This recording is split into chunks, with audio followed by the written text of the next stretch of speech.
सुप्रभात बच्चों। आज हम शुरू करेंगे हमारा 11वां पाठ अंडमान निकोबार।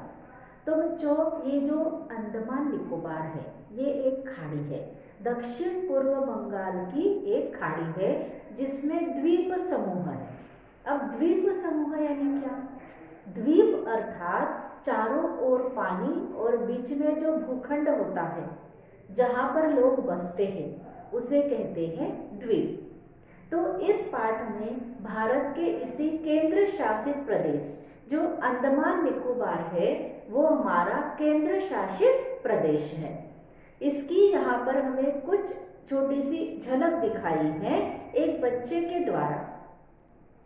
ये जो बच्चा है अर्नव, ये अपने माता पिता के साथ अंडमान निकोबार की सैर पर गया और वहाँ पर उसने क्या क्या देखा, उसे वो क्यों पसंद आया, यही इस प्रस्तुत पाठ में हम देखेंगे।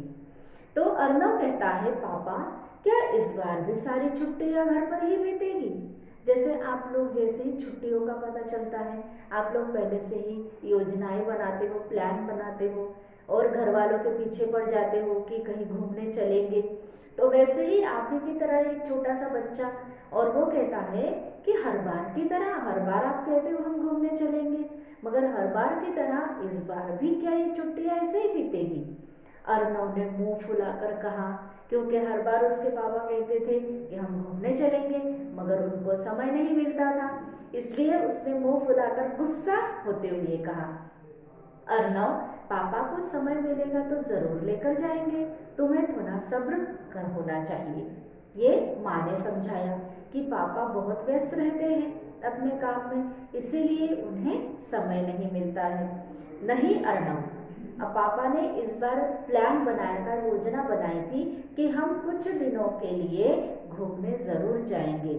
तो पापा ने कहा, नहीं बेटा, इस बार हम 20-25 दिनों का समय मैंने तुम्हारे लिए अवश्य मैं निकालूंगा और इस बार तुम्हें मैं ऐसी जगह ले जाऊंगा जो हमारे देश का हिस्सा होते हुए भी अलग थलग है।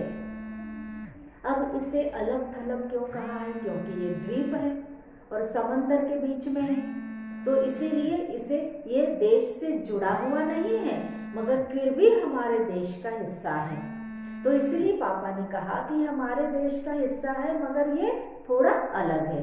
पापा ने मुस्कुराकर कहा, पापा प्लीज पहेलियां मत बुझाइए, बताइए ना आप हमें कहाँ लेकर जा रहे हैं। अर्नव बड़ा उत्साहित हो गया जब पापा ने कहा कि हम तुम्हें घूमने लेकर जाएंगे, वो भी 20-25 दिनों के लिए, तो वो बड़ा खुश हो गया और वो कहने लगा, उसे सब्र नहीं हो रहा था और वो पूछने लगा कि आप कहाँ पर लेके जा रहे हो, इसके लिए तुम्हें शाम तक का इंतजार करना पड़ेगा। और ये कहकर पापा वहां से ऑफिस चले गए। अब जब वो शाम को वापस आए तो उनके हाथ में 3 हवाई टिकटें थी। हवाई टिकटें अर्थात वो हवाई जहाज से जाने वाले थे।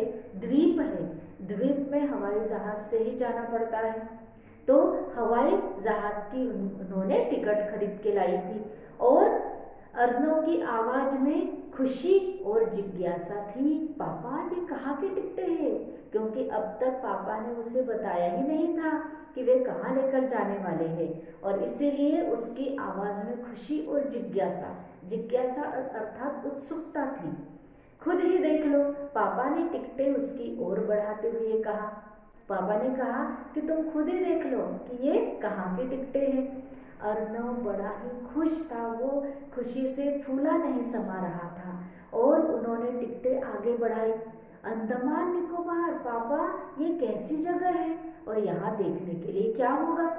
अर्नव बड़ा ही उत्साहित था जाने के लिए और इसलिए उसने जब हवाई टिकटों पर अंडमान निकोबार का नाम देखा, उसे ज्यादा जानकारी नहीं थी उसके विषय में, इसीलिए वो कहने लगा कि पापा यहाँ पर क्या है देखने के लिए?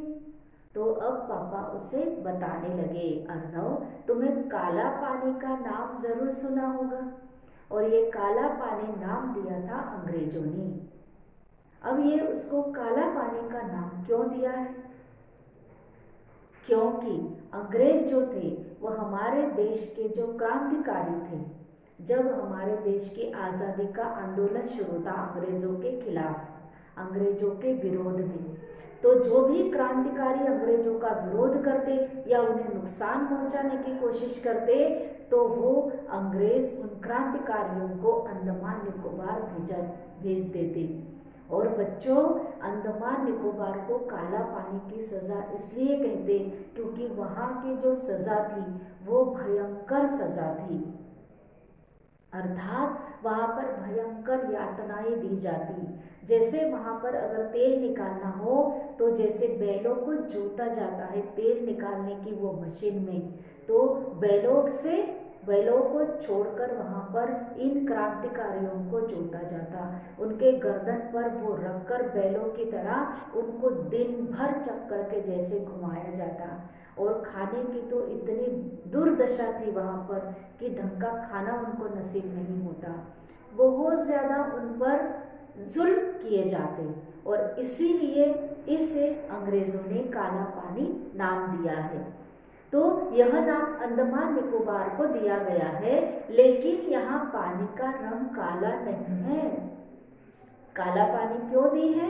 क्योंकि अंग्रेज वहाँ पर जितने भी क्रांतिकारी जाते उनको बहुत भयंकर यातनाएं देते। कुछ लोगों की तो वहाँ पर मौत भी हो गई। हमारे कई क्रांतिकारी वहाँ पर मौत के घाट उतारे गए।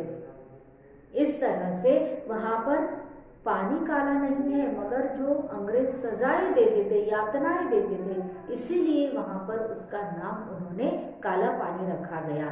मगर वहाँ का जो चारों तरफ सैकड़ों किलोमीटर समंदर होने के कारण अंग्रेज इस टापू पर स्वतंत्रता संग्राम के जो सेनानी थे, जिनको वे कैदी समझा जाता था, वो बंदियों को वहाँ पर भेज देते ताकि उन पर मनमाने अत्याचार किए जा सके।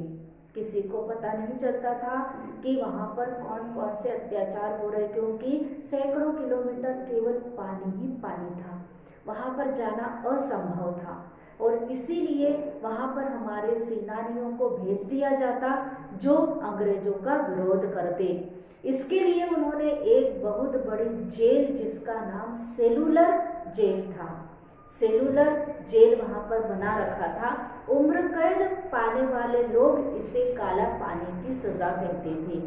और यहाँ पर भारत में उनको उम्र कैद की सज़ा सुनाकर सीधे अंडमान निकोबार भेजा जाता और इसीलिए उसको काला पानी का नाम दिया है। वीर सावरकर, बलवंत फड़के, आशुतोष लाहिरी जैसे क्रांतिकारियों को इस जेल में बड़ी यातनाएं दी गई। अनेक क्रांतिकारी यहाँ पर शहीद भी हुए अपने देश के नाम पर। तो बच्चों, ये जो सेलुलर जेल थी, इसके विषय में हम बाद में विस्तृत जानकारी पता करेंगे। धन्यवाद।